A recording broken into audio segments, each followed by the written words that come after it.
ঋষি মার্কেন্ডেয় পিতামহ ব্রহ্মাকে অনুরোধ করলেন, যা জগতের লোকের জন্য কল্যাণকর এমন গোপন কথা বলার জন্য।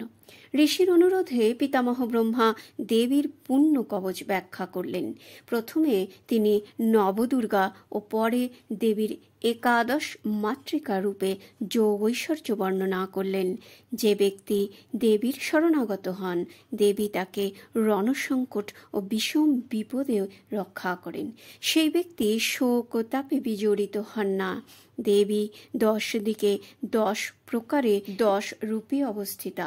তিনি দেহের অন্তরে প্রতি অঙ্গে ও বাইরে বিরাজিতা। মাতৃস্বরূপা এই জগতের সর্বস্থানে সর্ববস্তুতে অধিষ্ঠিতা। এই ভাব হৃদয়ঙ্গম করে তার সর্বরূপকে পুনঃ পুনঃ প্রণাম।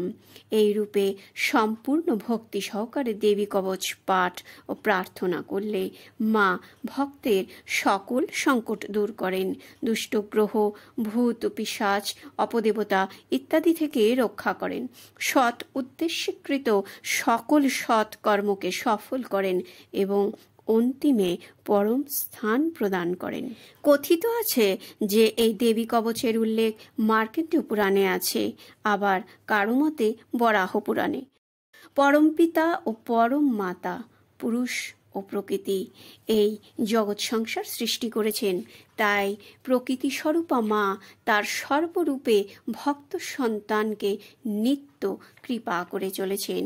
সূত সংহিতায় বলা আছে, পার্বতী পরমাবিদ্যা ব্রহ্মবিদ্যা প্রদায়িনী, অর্থাৎ মহামায়া পার্বতী ব্রহ্মবিদ্যা রূপিণী। তিনি ভক্তগণকে ব্রহ্মবিদ্যা প্রদান করে কৃতার্থ করেন। নিত্য দেবী কবচ শ্রবণ ও পঠন অত্যন্ত কল্যাণকর। এই নবরাত্রির পুণ্যতিথিতে আসুন আমরা মা দেবীকে তার সর্বরূপে স্মরণ করি, প্রণাম করি ও তার কবচ শ্রবণ করি।